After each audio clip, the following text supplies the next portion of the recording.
Baik Bapak Ibu sekalian yang berbahagia, kita lanjutkan kajian kita tentang Fir'aun. Mudah-mudahan bisa kita selesaikan di subuh hari ini. Di dalam hadis baginda Nabi Muhammad sallallahu alaihi wasallam kata Nabi, "La taqumus sa'ah hatta yasuda kulla qabilatin munafiquha wa kana za'imal qaumi arzalahum wa sadal qabilat fasiquhum." Rawahu Tabrani an Abdullah bin Mas'ud radhiyallahu anhu. Wa Tirmizi an Abi Hurairah radhiyallahu anhu. Kata baginda Nabi Muhammad sallallahu alaihi wasallam, tidak akan terjadi hari kiamat. Tidak akan terjadi hari kiamat hatta yasuda kulla qabilatin munafiquha. Sampai setiap pemimpin-pemimpin itu menampakkan kemunafikannya dan kezalimannya. Wa kana za'iman qaumi arzalahum wa sadal qabilata fasiquhum. Dan mereka termasuk orang yang paling rendah, yang paling hina, dan mereka semua kabilah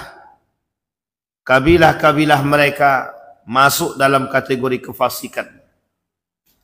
Hadis diriwayatkan oleh Tabrani dari Ibnu Mas'ud radhiyallahu anhu dan Tirmizi dari Abi Hurairah radhiyallahu anhu. Di dalam karakter Fir'aun yang pernah kita bahas sebelumnya, kita rujuk kepada poin yang ke-8 daripada karakter Fir'aun. Di dalam Al-Quran, dalam surat Yunus, Allah berkata, kata Allah, "Qalu ajitana litalfitana amma wajadna alaihi aba'ana wa takuna lakum al-kibriya fil ardi wa ma nahnu lakuma bimu'minin."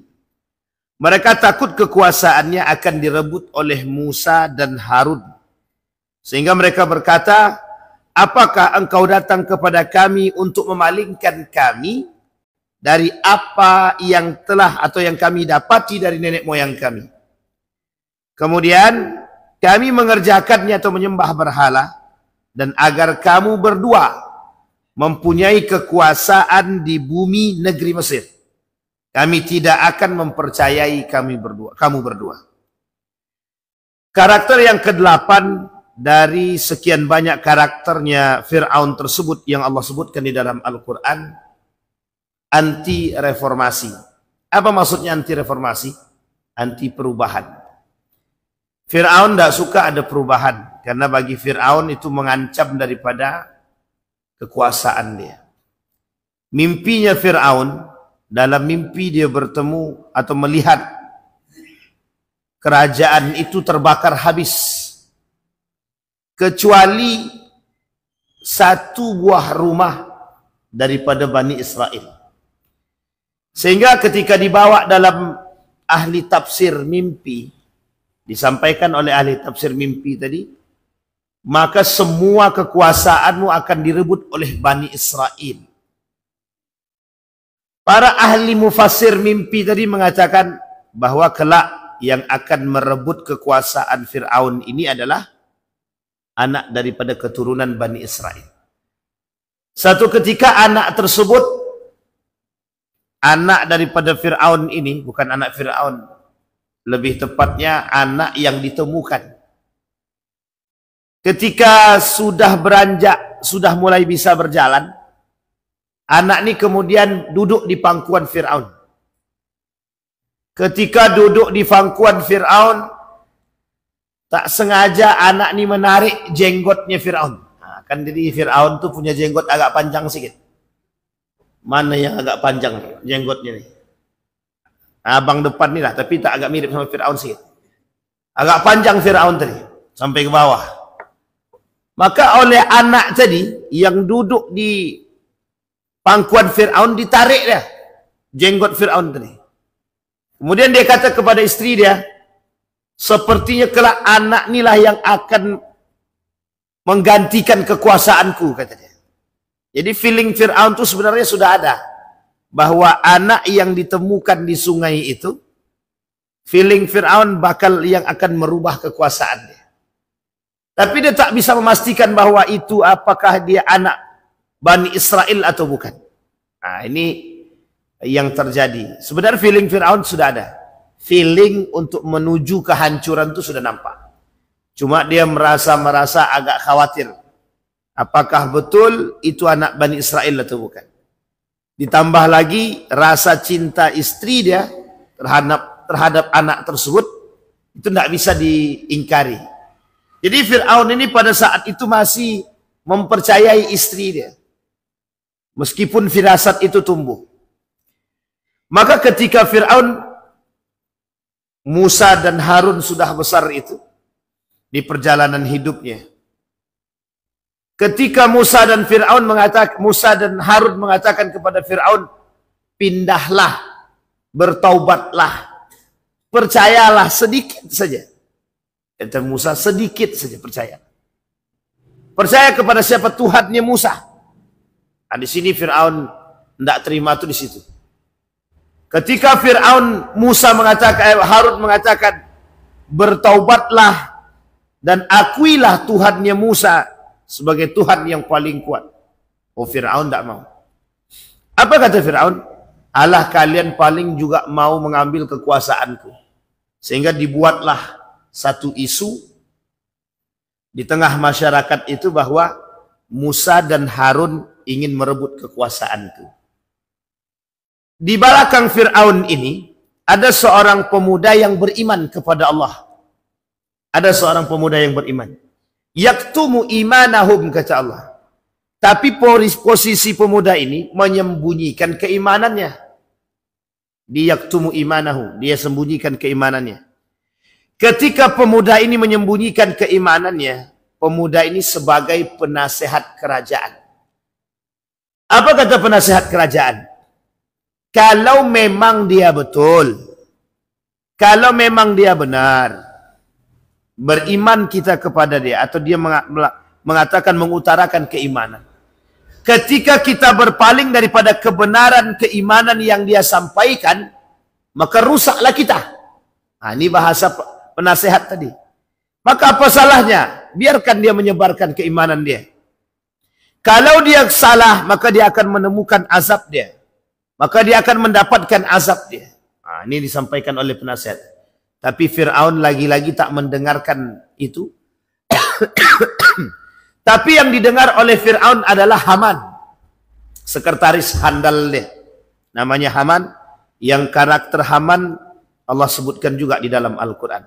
Sebagai pembisik ulung. Jadi penasehat itu tak mempan di telinganya Fir'aun.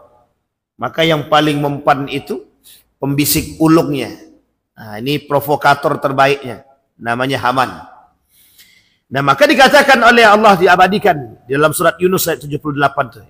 Musa dan Harun, kami ini tidak butuh perubahan.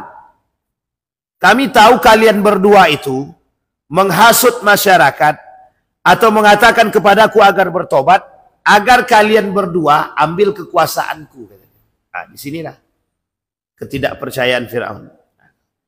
Pada nomor yang ke-9, karakter daripada Fir'aun tadi, maka apa yang bisa dilakukan oleh Fir'aun ketika melihat karakter Musa dan Harun seolah-olah ingin mengambil kekuasaan dia, maka dia lakukan penyiksaan terhadap Musa dan Harun. Ini nanti kita bisa ilustrasikan. Jadi begini, bahasa sederhananya begini. Musa, Harun, kau ingin merebut kekuasaanku. Kalau memang kau mau merebut kekuasaanku, tinggal tunggu tanggal main. Nah, jadi disiksalah. Siapapun yang mengikuti daripada Musa dan Harun, siksa. Kalau perlu Musa dan Harun itu ambil, cari, siksa dia. Jangan sampai dia merusak kekuasaan kita. Nah, sekarang begini ilustrasi. Ada jabatan, kekuasaan.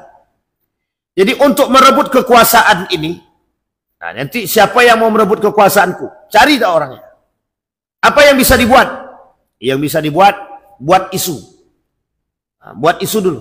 Pengikut-pengikutnya, misal sekarang gubernur baru misalnya. Ini contoh aja nih. Gubernur baru naik misalnya. Siapa pengikut-pengikut gubernur sebelumnya? Singkirkan. Wah, nanti yang akan merusak kekuasaan dia. Yang akan merusak posisi dia. Maka harus disingkirkan. Apapun caranya. Sekalipun harus memfitnah. Misal, difitnahlah orang-orang sebelumnya atau orang-orang yang lawan saingnya. Banyak pokoknya fitnahnya. Dituduh korupsi, dituduh pezina, dituduh peminum, dituduh kerjasama dengan kaum munafik, dituduh kerjasama dengan orang-orang asing misalkan. Semua ini dilakukan hanya untuk menyingkirkan lawan. Biar lawan ini tak bisa duduk. Dan itu sudah dilakukan Fir'aun pada masanya. Jadi kalau orang sekarang itu melakukan perbuatan seperti ini, itu sebenarnya terlambat.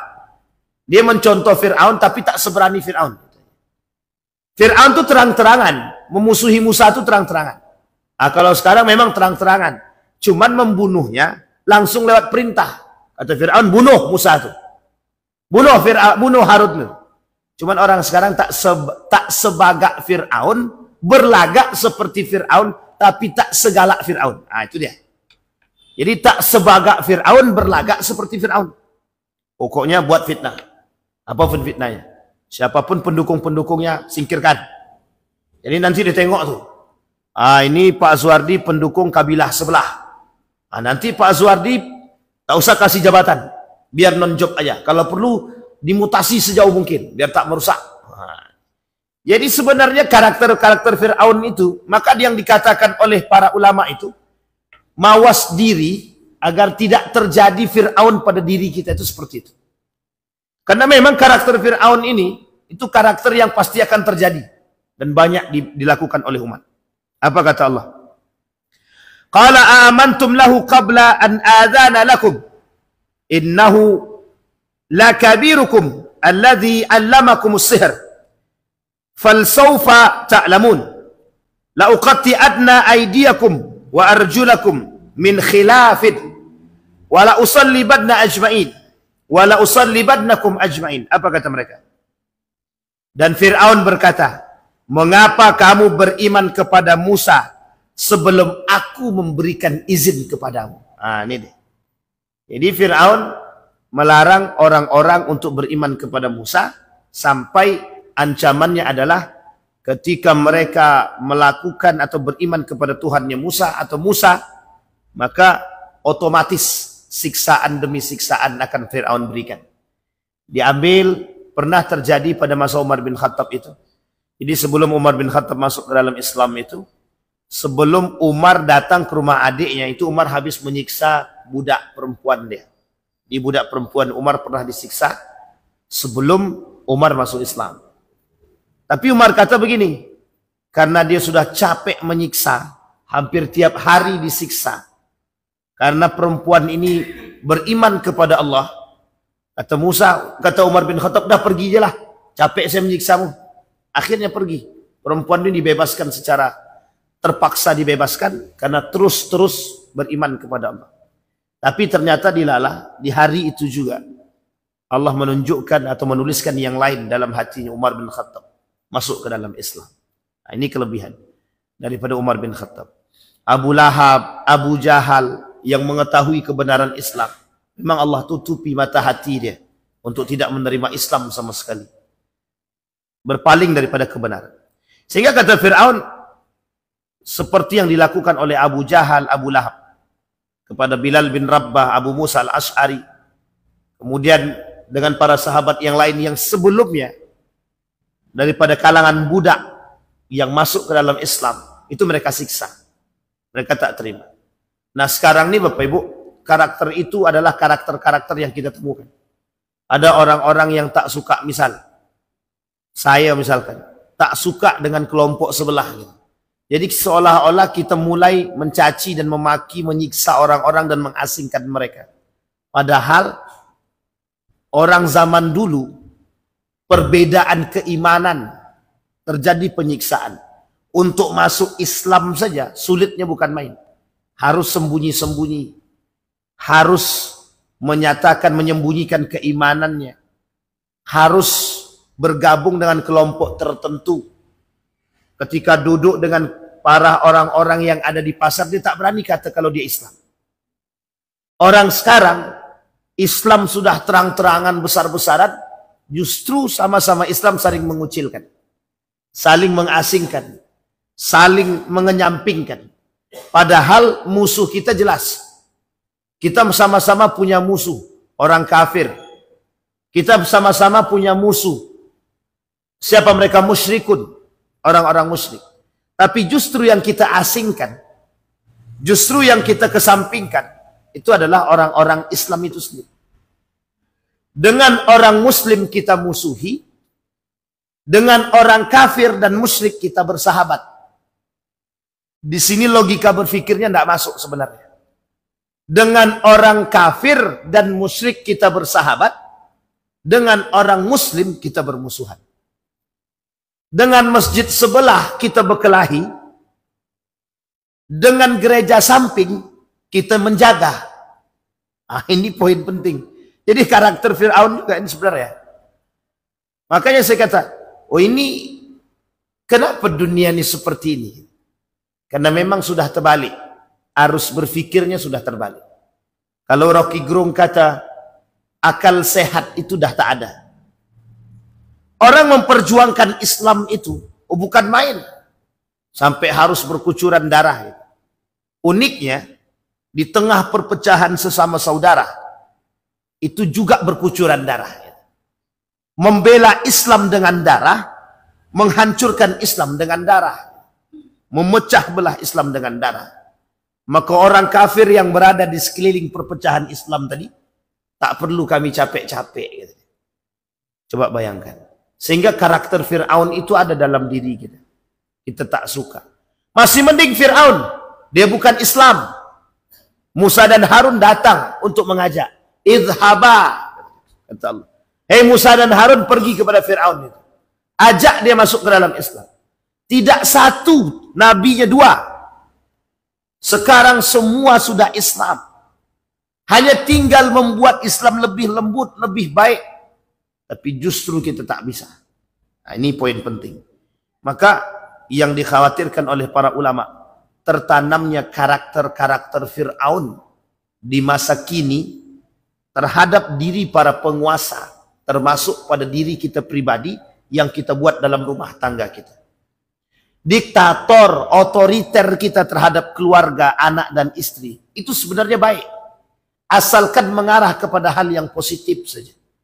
Diktator pada agama, diktator pada sholat, diktator pada nilai-nilai agama, itu wajib. Wajib Pak. Kalau kau tak sholat, pukul. Memang begitu ajarannya dalam agama. Tapi justru uniknya, diktator pada yang lain, tapi kita tak takut dengan agama. Justru anak jauh daripada agama, dekat kepada hal kemaksiatan. Kita dengan urusan, kalau kau tak belajar, tak akan naik kelas. Tak usah tinggal di rumah nih. Tapi ketika anak tak sholat, ketika anak tidak baca Quran, biar aja lah. Ini kita tak punya diktator pada agama. Padahal yang penting itu di situ. Tekanan kita terhadap anak dalam urusan agama tidak ada. Sehingga memang karakter-karakter Fir'aun itu mudah masuk. Nah, anak mencontoh di situ. Maka Bapak Ibu sekalian yang berbahagia, jangan timbulkan rasa ketakutan dalam diri kita akan tersingkirkan dari segala hal. Nabi bilang, ya bena Adam, la takhafanna min dhi sultan, fa inna sultani bakian, fa inna sultani la yanfudhu abadan. Apa kata Nabi dalam hadis kursi itu? Hei anak Bani Adam, jangan kalian takut dengan kekuasaan. Kenapa Allah sebutkan? Karena ini Fir'aun betul. Ini Fir'aun betul. Mohon maaf.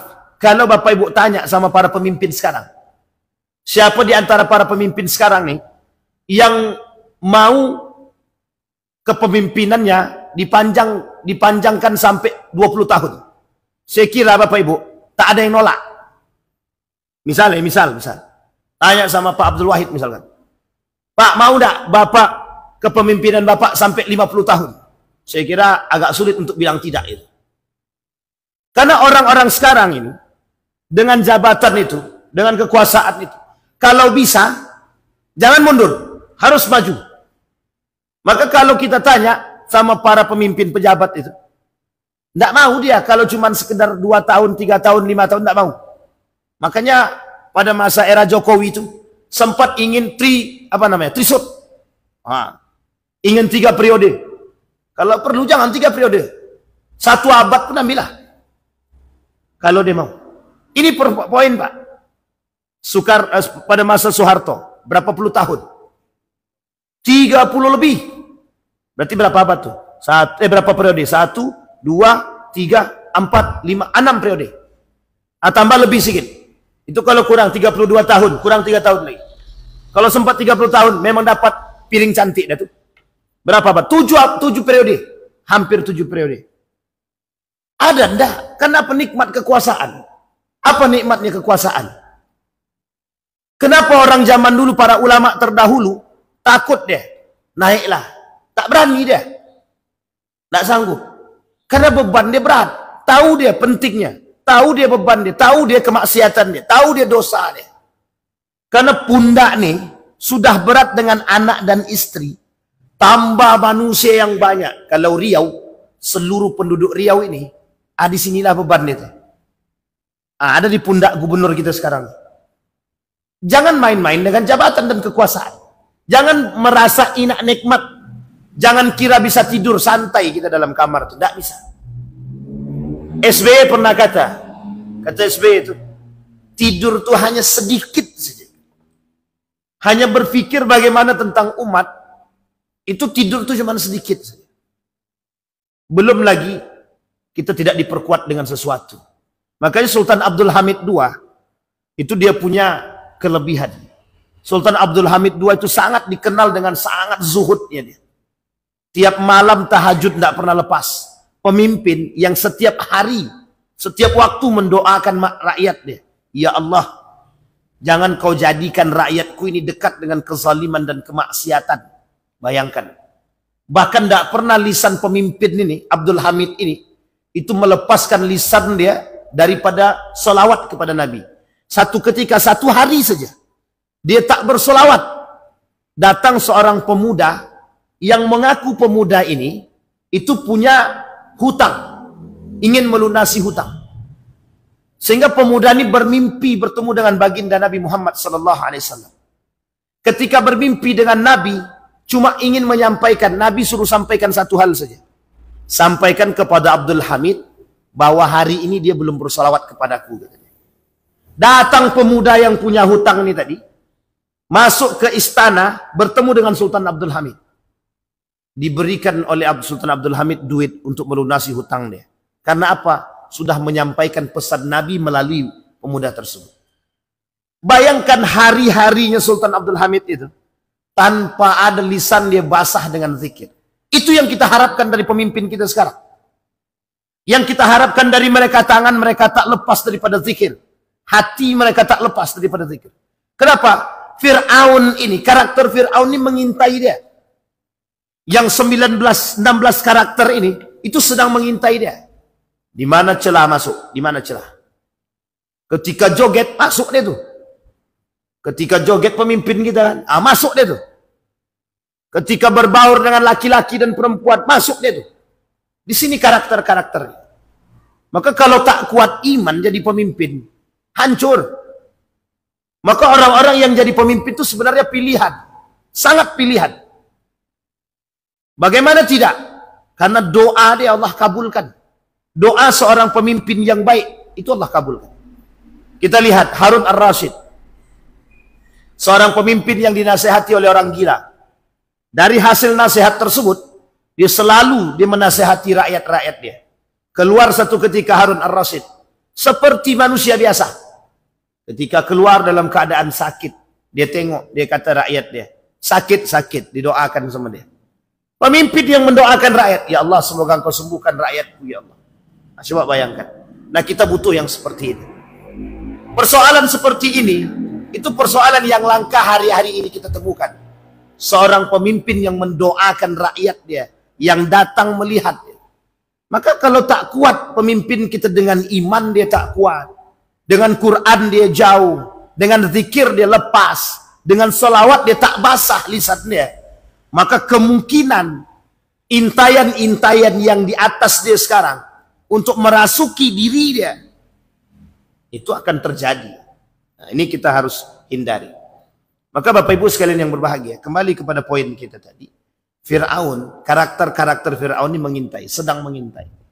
Bahkan Allah kata Nabi dengan iblis ketika diskusi itu, siapa kawanmu dari golongan iblis? Kata Nabi, siapa kelak yang menjadi kawan kalian di hari kiamat? Satu di antaranya pemimpin yang zalim. Sultanan Jur. Sultanan Jur kelak yang bakal masuk dalam neraka. 6 golongan yang masuk neraka tanpa hisab. Satu di antaranya pemimpin yang zalim. Pemimpin yang zalim itu bukan hanya pemimpin rakyat saja. Semua manusia yang merasa diri dia pemimpin. Termasuk kita ayah-ayah nih. Termasuk kita bapak-bapak nih. Yang menjadi pemimpin rumah tangga. Bisa kita masuk neraka. Karena kita pengkhianat. Karena kita berkhianat kepada Allah dan Rasul. Atas amanah dan yang diberikan kepada kita. Apa amanah dia? Rumah tangga yang sakinah, mawaddah warahmah. Nah, itu yang poin penting bagi kita. Baik, itu yang ke-9. Sekarang 10. Memperbudak manusia. Fir'aun menganggap selain diri dia adalah budak. Karena dia menganggap diri dia Tuhan tadi, maka semua manusia-manusia itu di mata Fir'aun adalah budak. Dia bebas untuk memerintahkan. Pergi. Ini karakter ini, kalau Bapak Ibu mau lihat, tengoklah karakter ini pada orang kaya yang zalim. Tengoklah karakter ini kepada orang kaya yang zalim. Nampak sangat. Sangat nampak. Orang kaya diperintah tak mau. Maunya memerintah. Orang kaya mau, orang kaya yang zalim. Maunya dilayani. Melayani tak mau. Nah, ini karakter kaya orang kaya yang zalim itu begini. Kalau karena dia sudah merasa punya banyak duit tadi, jadi seolah-olah orang yang datang, pokoknya dia tinggal santai di rumah. Siapapun yang datang, mau minjam duit, kasih. Sehingga ketika ada orang yang mengemis kepada dia, meminta bantuan daripada diri dia, maka anggapannya selesai, satu saja anggapannya.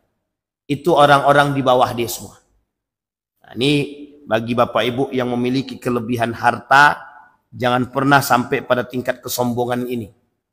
Kenapa? Fir'aun mengintai. Karakter Fir'aun mengintai, syaitan mengintai, iblis mengintai, jin mengintai. Kenapa demikian? Karena ini yang terjadi sekarang. Seolah-olah dengan harta yang dia miliki, dia mampu menyuruh orang, memperbudak orang. Tak mau dilayani, tak mau melayani, maunya dilayani saja. Tolong. Masih mending kalau ada bahasa tolong-tolongnya, Pak. Kalau tak ada bahasa tolongnya, itu yang menjadi malu, Pak. Apalagi sekarang. Merasa punya kekuasaan, merasa punya kehebatan. Jadi, suka-suka hati dia aja membuat orang sekarang. Nah, apa maksudnya? Maksudnya kata Allah dalam Al-Quran begini. Faqalu anu'minu libasharaini mislina wa qaumuhuma lana abidun. Apa kata Fir'aun? Maka mereka berkata, apakah pantas kita percaya kepada 2 orang manusia seperti Musa dan Harun ini? Dia tak punya kekuasaan, tak punya jabatan, tak punya duit, tak punya harta melimpah. Cuman modal tongkat, modal suara, mengaku nabi. Nah, ini bahasanya Fir'aun. Tidak punya kekuasaan, tidak punya duit, tidak punya harta. Modal tongkat, modal bicara. Dan modal iman sebenarnya. Cuman Fir'aun tak nampak di situ. Sehingga kata Fir'aun, ngapain kita percaya kepada orang seperti ini? Mesti dusta. Fir'aun kata, rakyat siapa yang tak mampu? Sini, apa yang kalian mau? Aku kasih. Apa yang kalian butuh? Pinjam duit, aku kasih. Apa masalah kalian? Aku selesaikan. Ini Fir'aun. Sehingga mohon maaf, Pak. Orang-orang lebih percaya pada karakter Fir'aun pada masa itu daripada Nabi Musa alaihissalam. Padahal Nabi Musa punya satu keajaiban, mukjizat yang Allah berikan. Disinilah kemudian manusia pada masa itu sebagian menalar dengan akal, sebagian menalar dengan iman. Uniknya manusia sekarang, akal ada, iman ada, tidak nalar kedua-duanya, Pak. Coba bayangkan. Iman ada, tapi pasti percaya pada manusia. Akal ada, masih juga percaya pada tahayul. Mau akal punya. Apa kata akal dia? Kalau mau kaya, bekerjalah. Kan begitu? Itu akal, Kak. Nalar akal sehatnya. Tapi, Karena pengen kaya, datang ke dukun. Tak jadi pakai akal. Iman ada. Iman ada. Pengen kaya, korupsi. Iman lepas. Sampai sini paham maksudnya. Orang zaman dulu, masanya Fir'aun itu. Pengen kaya, kerja. Akal dia menalar dengan akal, tapi tak dengan iman. Sehingga mohon maaf, ketika Fir'aun menawarkan kekayaan, mereka bisa terima. Karena Fir'aun nyata dengan kekayaannya, nyata dengan kekuasaannya. Pertanyaannya, lebih jahiliyah mana berarti? Zaman Fir'aun atau zaman sekarang? Zaman Fir'aun iman tidak berbicara, akal berbicara. Zaman sekarang akal ada, iman ada, kedua-duanya tak nalar. Nah, coba bayangkan. Nah, ini manusia zaman sekarang ini kelewatan batas. Lebih jahiliyah daripada jahiliyah itu sendiri. Orang jahiliyah zaman dulu, Pak. Orang jahiliyah zaman dulu. Dia tak akal dia sebatas pengetahuan yang tampak. Orang sekarang saking tingginya akal, saking tingginya kecerdasan, hilang semua dibuatnya. Makanya wajar kalau Rocky Gerung bilang manusia sekarang ini banyak yang kurang akal sehat. Apa? Itu tak kasar betul. Tapi ya boleh juga lah. Cuma tak salah disebutkan. Kalau bahasanya siapa namanya wanabut bahlul ente katanya. Itu bahasa wanabut itu bahlul katanya. Kalau bahasa kami di pondok itu namanya jahil murakkab katanya. Bodoh keterlaluan. Ilmu akal ada, ilmu ada, iman ada. Tapi tidak pakai kedua-duanya. Itu lebih parah daripada bahlul itu sendiri. Jadi Bapak Ibu sekalian yang berbahagia, sayang kan? Apa kata Fir'aun?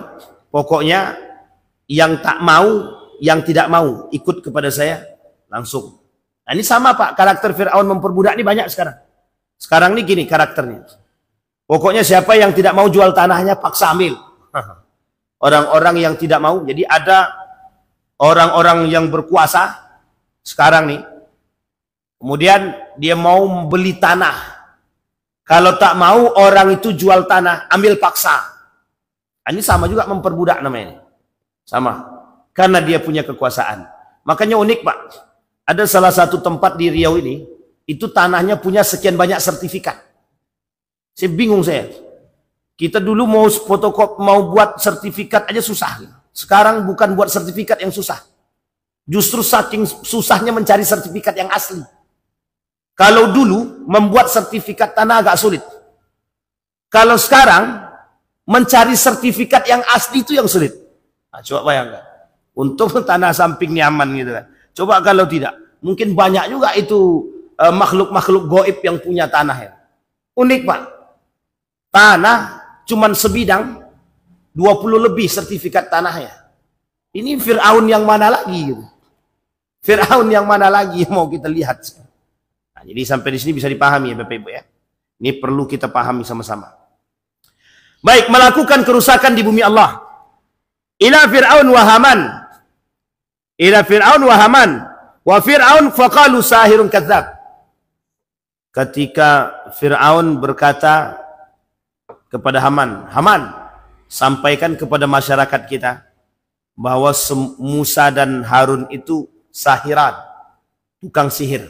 Jadi jangan sampai mereka, masyarakat kita ini percaya kepada Musa dan Harun. Tongkat dia bisa berubah jadi ular. Nah, itu sihir itu. Tongkat dia bisa menyembuhkan orang sakit. Itu sihir itu. Nah, jadi semuanya dikatakan sihir. Karena saking takutnya Fir'aun, kekuasaan dia tersingkirkan dari dirinya. Nah, orang sekarang kan begitu juga. Karakter-karakter sekarang kan begitu juga. Apa karakter sekarang? Fitnah. Buat isu fitnah. Seolah-olah orang yang berseberangan dengan dia ingin merebut kekuasaan dia. Padahal hanya memberikan kritikan dan saran. Memberikan kritikan dan saran saja dianggap musuh. Nah, coba bayangkan. Sekarang pertanyaannya bagaimana cara kita memberikan kritikan dan saran. Sementara dalam kampanye mereka, berikan kritik dan saran Anda. Ketika dikritik, disaran, adik katanya ingin mengambil kekuasaannya. Sekarang pertanyaannya susah bersusah kita. Silakan kritik dan saran, kami menerima pendapat yang lain. Setelah diberikan pendapat, atau usah lagi gitu. Jadi seolah-olah musuh dibuat ya. Seolah-olah orang-orang yang berseberangan dengan mereka adalah lawan. Seolah-olah orang-orang yang berseberangan dengan mereka. Nah, ini dilakukan oleh Fir'aun untuk menutupi kebebasan berbicara itu. Maka siapapun yang protes, bunuh. Siapapun yang protes, tangkap. Nah, kalau sekarang seperti itu, kalau ada sekarang orang protes tangkap, orang protes itu ditembak mati, berarti lebih parah daripada Fir'aun itu sendiri. Pernah terjadi Ustaz pada masanya. Kita tak katakan itu Fir'aun, tapi pada masanya pernah terjadi. Nah, kalau sekarang seperti itu, berarti Fir'aun itu. Fir'aun. Kalau ada orang kritik, memberikan saran, kemudian harus dimusuhi, apa beda dengan Fir'aun? Tak ada bedanya dengan Fir'aun. Baik. Nah, Fir'aun satu karakter dia, melakukan kerusakan di muka bumi. Pertanyaannya, di mana letak kerusakan yang dilakukan oleh Fir'aun? Ada kerusakan, ada. Wa Qarun, wa Fir'aun, wa Haman. Wa laqad ja'ahum Musa bil bayyinati fastakbaru fil ardi wa ma kanu sabiqin. Kata Allah, datang Musa sama Fir'aun, sama Harun kepada Qarun, Fir'aun dan Haman. Apa yang menyebabkan kerusakan di muka bumi ini? Yang terjadi pada diri mereka ketiga-tiganya. Kibria. Kibria itu kesombongan. Kesombongan mereka, itu kalimatnya dalam Al-Quran. Bukan lagi menggunakan mutakabbir, bukan. Tapi kibria. Kibria itu tingkat kesombongannya sudah tinggi. Sehingga saking tinggi tingkat kesombongannya mengaku diri dia Tuhan. Itu puncaknya. Qarun mengaku diri dia manusia paling terkaya di muka bumi ini. Saking sombongnya dengan usaha dia sendiri. Dia mengatakan bahwa semua harta benda ini hasil dari jerih payah dia. Sama dengan Fir'aun. Kekuasaan semuanya di tangan Fir'aun. Sampai-sampai Fir'aun mengaku Tuhan. Itu kibria tertinggi. Kesombongan tertinggi itu di situ. Puncaknya di situ. Maka Bapak Ibu, seperti yang terjadi pada Israel misalkan. Ketika Netanyahu mengatakan negara adik kuasa itu bukan Amerika. Negara adik kuasa itu adalah Israel. Yang tidak ada satupun negara di muka bumi ini yang bisa melawan. Tapi hancur juga kan oleh Iran. Jadi Allah tunjukkan, jangan lo kata tidak ada yang lebih tinggi. Dalam bahasa Al-Quran itu fauqa kulli dzi ilmin alim. Sama Pak sebenarnya. Orang-orang berilmu itu jangan sombong dulu. Karena di atas segalanya masih ada orang yang lebih. Fauqa kulli dzi ilmin alim. Jadi jangan merasa paling kaya karena di atas kita masih ada yang lebih kaya. Jangan merasa berkuasa karena di atas kita masih banyak mereka yang berkuasa. Jangan merasa berilmu karena di atas kita masih banyak orang-orang yang lebih berilmu. Sehingga mohon maaf, ini yang kesombongan-kesombongan seperti ini yang melakukan kerusakan. Sehingga Bapak Ibu, kesombongan-kesombongan seperti ini cenderung akan mengalirkan karakter yang akan membuat dia memaksa orang untuk melakukan sesuatu. Kita ambil contoh. Orang yang sombong itu sulit menerima nasihat. Orang yang sombong merasa semua yang dia lakukan itu benar. Merasa semua yang dia lakukan itu baik. Merasa semua yang dia buat itu sudah tepat. Nah, ini Bapak Ibu ya, untuk kita semua pribadi. Kita ambil contoh. Bapak Ibu sombong, angkuh, merasa diri sudah paling benar. Pertanyaannya adalah, dampaknya kepada siapa saja kesombongan itu? Yang paling besar pada diri kita. Yang paling besar pada diri kita. Kemudian pada siapa? Pada yang lain. Sehingga apapun akan kita lakukan, kerusakan demi kerusakan terjadi karena kesombongan, keangkuhan. Kita ambil contoh lain. Ketika Anies Baswedan memiliki ide-ide cemerlang untuk diberikan kepada Jakarta waktu itu. Tapi karena kesombongan para pemimpin-pemimpin yang angkuh, yang sombong itu menolak apa yang diberikan daripada ide-ide yang baik tadi. Seolah-olah apa yang dia buat lebih baik. Ternyata tak lebih baik dari apa yang disarankan. Nah, ini penting, Pak. Jadi kadang-kadang masukan orang itu pasti bisa memberikan yang terbaik. Setidaknya kita bisa mendengarkan dulu. Jadi kita kadang-kadang kata guru dia, anak bapak nih anak bapak nih di sekolah agak nakal sedikit. Jangan kau kata-kata anakku nakal. Tidak ada anakku nakal. Kami didik dia dengan baik. Sudah jelas anak tuh bikin kerusakan di sekolah. Masih juga dibilang. Nah, ini contoh-contoh orang-orang yang angkuh dan sombong. Yang tak bisa menerima kritikan. Nah, seperti ini banyak. Dan kita takutkan pemimpin-pemimpin yang punya karakter seperti ini merusak. Merusak. Dikritik tak mau.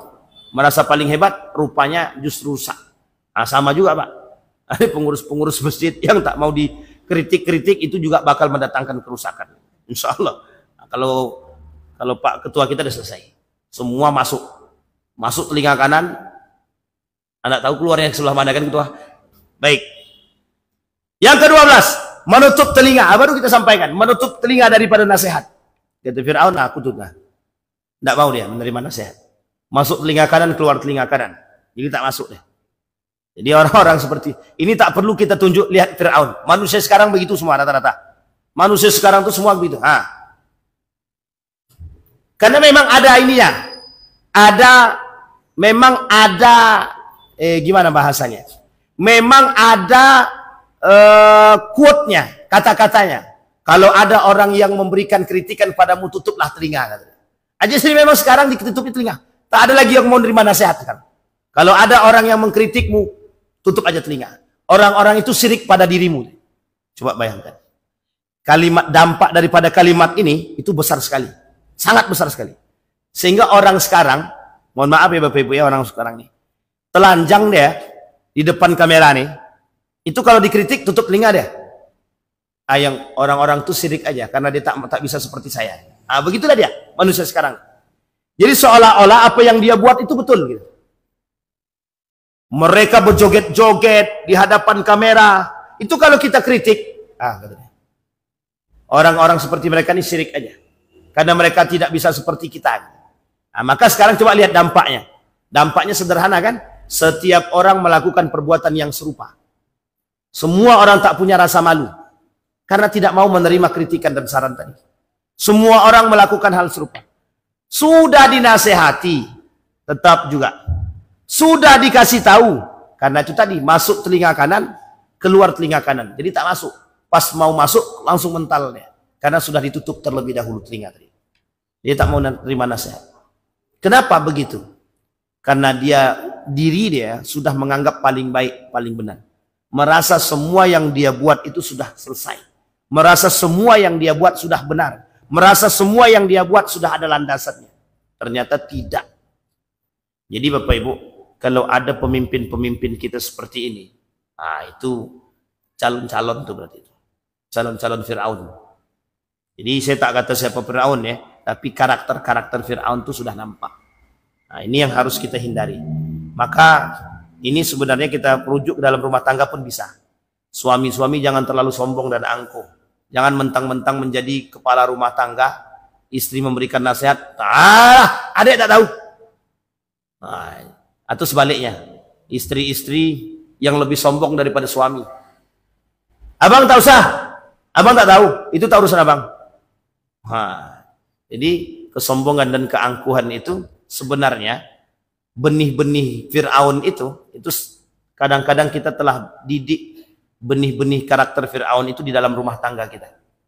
Diktatornya, tidak mau mendengarkan nasihatnya, sombongnya, angkuhnya, seolah-olah kita paling di atas. Itu sudah kita tampakkan kepada anak dan istri kita di dalam rumah tangga kita. Ini hati-hati nih Bapak Ibu. Ibu-ibu jangan terlalu sombong. Bukan jangan terlalu sombong, memang jangan sombong. Bapak-bapak jangan terlalu angkuh. Berkomunikasi dengan baik. Semua ada jalan. Pasti Allah beri. Jangan didik karakter Fir'aun dalam rumah tangga kita. Makanya Bapak Ibu, kenapa Al-Quran itu menjadi syifa, obat. Obat yang dimaksud itu bukan hanya sakit fisik, tapi sakit hati pun bisa disembuhkan dengan Al-Quran. Makanya kata Ibnu Qayyim Al-Jauziyah itu, Al-Quran itu syifa. Dalam Al-Quran juga Allah sebutkan. Syifa, kata Allah dalam Al-Quran itu. Al-Quran itu syifa'ud lima fi qulubin nas, di dalam hati manusia. Maka kalau orang sedang marah, coba dengarkan Al-Quran. Orang marah itu Pak. Orang lagi marah betul, coba dengarkan Al-Quran. Terserah dengan suara siapa. Tenang hati dia, Pak. Enak, balik.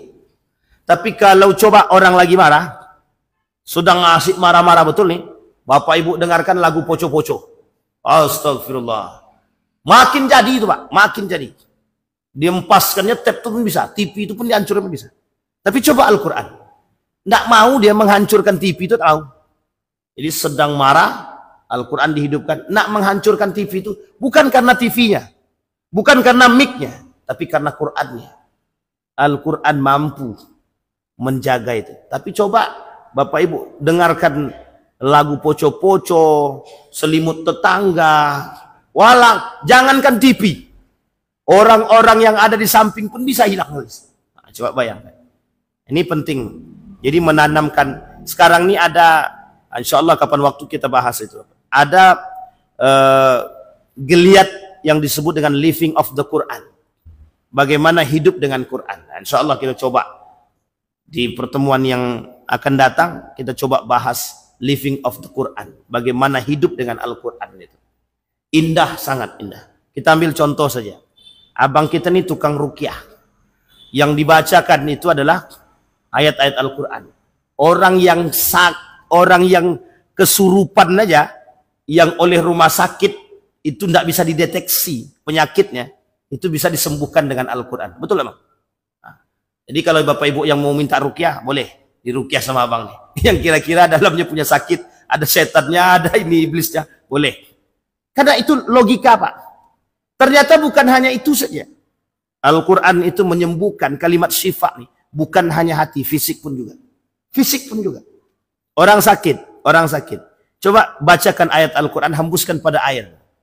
Air itu, Pak, bisa menjadi obat yang diminum. Nabi buat begitu.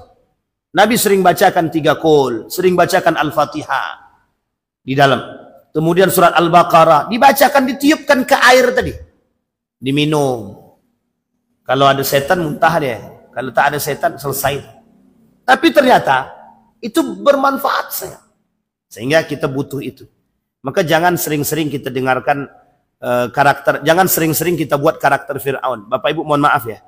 Ini hasil penelitian. Orang tua yang sering menanamkan karakter Fir'aun dalam rumah tangga itu akan langsung direkam oleh anak. Maka anak akan melakukan perbuatan yang serupa yang pernah dilakukan oleh bapak dia. Apa yang dibuat anaknya? Anak nih, mohon maaf ya Bapak, suami yang keras dengan istri, anak nih bisa keras dengan ibu dia. Coba bayangkan. Suami keras dengan istri, anak bisa keras dengan ibu dia. Artinya apa? Kalau suami bisa memerintahkan istri dia dengan gaya keangkuhan dia, maka anak meniru perbuatan tersebut. Bukan hanya dengan istri dia, tapi dengan ibunya bisa dibuat. Nah, ini poin penting. Jadi dari sekarang kita bangun karakter-karakter yang baik. Kita hadirkan karakter-karakter para anbiya dalam rumah tangga kita. Kita hadirkan ruh-ruh Qur'ani dalam rumah tangga kita. Betul, Pak. Ini hasil penelitian. Apa yang dibuat orang tua direkam sama anak. Apa yang diucap orang tua dibuat sama anak. Jadi jangan salah. Salah omong kita di rumah diikuti sama anak.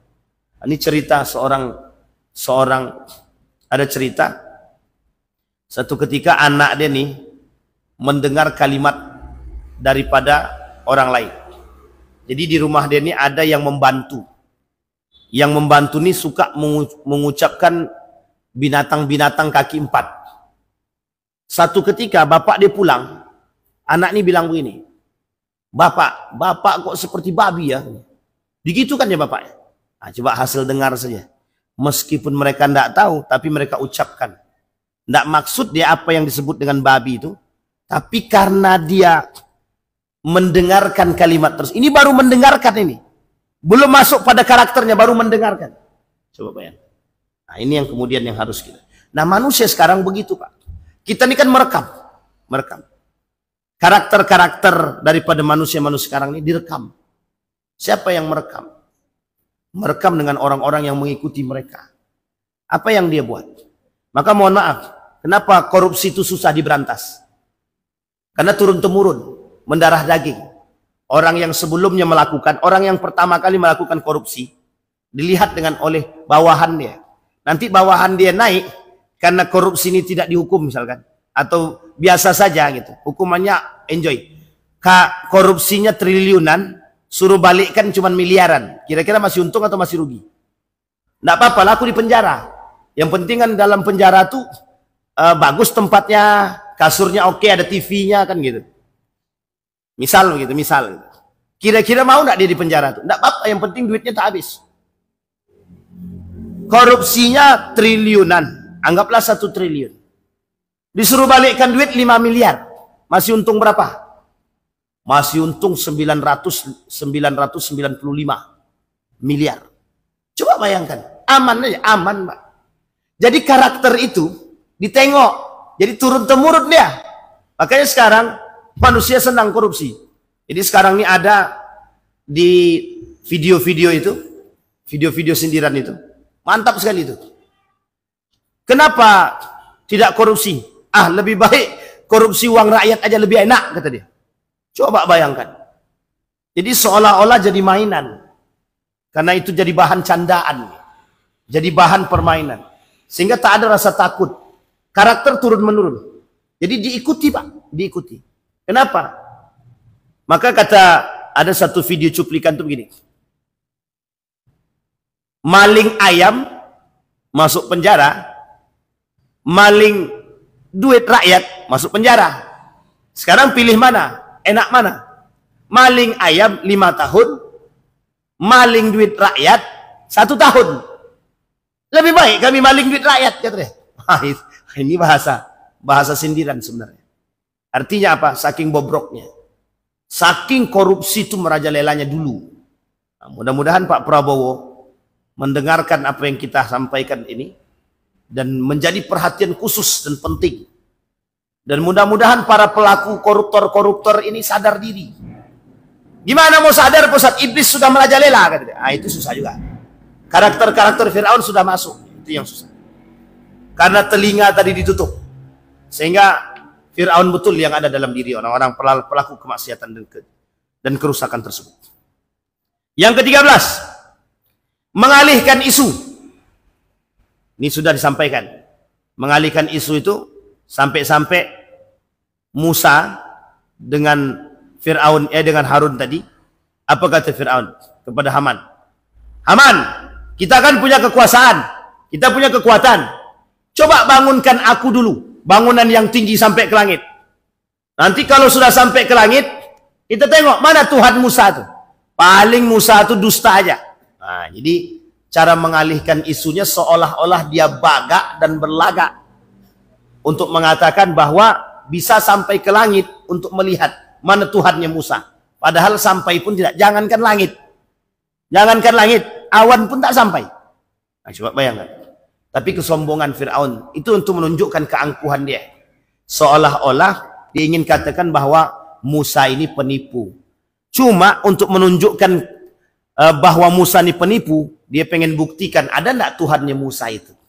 Nah, jadi kalau nanti dia sampai ke atas, ternyata Tuhan Musa itu tak ada. Nah, dia mau buat isu, padahal sebenarnya itu lagak. Dalam bahasa komunikasi, berlagak sombong tapi penakut. Itu bahasanya. Berlagak sombong tapi tak mampu. Berlagak sombong, berlagak kaya tapi miskin. Berlagak kuat tapi lemah. Itu dia yang sesungguhnya. Fir'aun itu seperti itu sebenarnya. Berlagak kuat tapi lemah. Kenapa kita katakan lemah? Karena kekhawatiran dan ketakutan akan tersingkirnya dari kekuasaan tersebut. Sehingga dia buatlah isu bahwa Musa ini penipu. Bahwa Musa dan Harun ini tukang sihir. Kemudian 14. Mempunyai penyihir. Nah, ini tukang dukun. Nah, ini jangan tersinggung ya Bapak Ibu ya. Jangan tersinggung. Kenapa kita katakan para orang-orang yang sekarang ini banyak yang meniru karakter Fir'aun? Karena banyak juga demi kekuasaan itu mereka datang ke dukun. Datang ke tukang santet, datang ke jin, datang ke mbah dukun. Pokoknya sebelum pemilihan gimana caranya surat suara yang di dalam itu berubah dari suaraku semua. Cuman dukun sekarang ini tak cerdas. Kenapa tak cerdas? Tak bisa dia mengalahkan quick account itu. Ini dukun-dukun kurang modern. Maka sekarang ini banyak dukun-dukun modern sekarang. Apa itu dukun-dukun modern? Dukun-dukun modern itu tukang survei. Tukang surveyor itu. Itu tuh dukun-dukun modern itu. Surveyor yang tak jujur itu dukun-dukun modern itu. Kenapa kita katakan dukun modern? Karena tipu dayanya di situ. Misal, satu komplek ini pendukung Ridwan semua. Sehingga dibuatlah Pak surveyor. Dibuat survei. Kira-kira di sini menang siapa? Kalaulah rata-rata di sini mendukung Ridwan, kemudian kita buat pula survei di sini, demi duit tadi, kira-kira yang menang siapa? Ridwan apa Didik? Jelas Ridwan, pendukung Ridwan. Dibuat survei di situ. Jelas menang Ridwan. Karena pendukungnya jelas. Jadi model-model survei begini nih sama kayak, mohon maaf ya, dukun-dukun modern namanya. Jadi demi uang, tipu daya bermain. Dukun bukan penipu. Bahasanya aja. Dukun itu penipu. Apa yang dibuat? Dia menipu manusia, tipu dayanya. Hanya saja dukun waktu itu main dengan mistis. Dukun sekarang mungkin tidak mistis. Hanya saja bermain dengan tipu daya yang lebih modern. Jadi Bapak Ibu, bukan saya mengatakan tidak percaya dengan survei. Tapi saya kata, demi kepentingan, demi duit, semua bisa diselewengkan. Semua bisa. Jadi sehingga setiap para calon itu, paslon-paslon itu, merasa menang semua. Surveiku menang. Ya jelas survei ente menang. Orang pilihannya, pemilihnya di situ semua. Tapi coba merata semua. Karena jujur tuh memang mahal. Sehingga sekarang ini tak ada yang mau jujur. Karena mahal itu tadi. Jadi karena jujur nih mahal, lebih baik kami bohong, Ustaz. Kenapa gitu? Bohong murah. Jadi harga bohong murah itu lebih enak daripada harga jujur mahal. Kalau harga mangga mahal, itu masih mending, Pak. Tapi kalau jujur yang mahal ini, itu yang sulit untuk ditemukan. Yang membuat jujur nih mahal sebenarnya manusia itu sendiri. Sebenarnya tak mahal, Pak. Tak mahal. Cuman yang membuat mahal itu setan. Yang membuat mahal itu jin. Yang membuat mahal itu iblis. Ini karena kata jin dan iblis dan setan, aku ini digibahin terus nih. Kata jin, setan dan iblis, aku ini digibahin terus. Karena yang membuat mahal jujur di situ, Pak. Coba bayangkan. Apa susahnya bagi kita jujur? Nggak ada kan? Tinggal jujur aja. Cuman kata setan, jangan jujur. Kalau jujur kau tersingkirkan. Setan yang datang. Akhirnya tak jadi jujur. Jangan jujur, nanti kalau jujur kau mutasi. Tak jadi jujur. Jangan jujur, kalau jujur kau nanti tak dapat jabatan. Akhirnya tak dapat jabatan. Jadi karena takut itu tadi. Takut tak dapat jabatan, takut tidak bisa dapat ini, takut tak dapat tempat, takut mutasi, takut pindah, takut non-job. Akhirnya jujur pun ini yang membuat jujur mahal tuh di situ. Padahal tak, jujur tuh tidak mahal, Pak. Mohon maaf. Saya sampaikan, Pak. Ini kalau ada yang bilang jujur mahal, makanya orang takut untuk jujur sekarang. Sekarang kita ganti tagline-nya. Kita ganti tagline-nya sekarang. Jujur itu mudah. Jujur itu murah. Jujur itu iman. 3, Pak. Jujur itu mudah. Jujur itu murah. Jujur itu iman. Semurah senyuman. Kalau kita beriman. Kapan jujur itu mahal? Kapan jujur itu mahal? Kalau kita tak mau jujur. Kapan senyum itu mudah? Kapan senyum itu bisa mahal? Kalau orang itu tak mau senyum. Mau sampai kiamat pun, tetap akan mahal senyuman itu. Orang dia tak mau senyum. Sekarang pertanyaannya, apa yang membuat dia tersenyum? Kalau dia tiba-tiba senyum, gila dia. Tapi kalau dia tidak tersenyum, orang bilang, murung aja kerjaanmu. Masam aja muka. Serba salah kan? Maka senyum harus diletakkan pada tempatnya. Murah-murah, Pak. Mudah-mudah sangat. Ada yang lucu kita senyum. Apa salah? Tak ada. Ada yang baik kita senyum. Tak ada masalah. Tak. Saudara kita datang kita senyum. Sekarang mengapa kita tak bisa buat jujur itu semudah senyuman? Maka tagline-nya kita ganti. Jujur itu mudah, jujur itu murah, jujur itu iman. Selesai.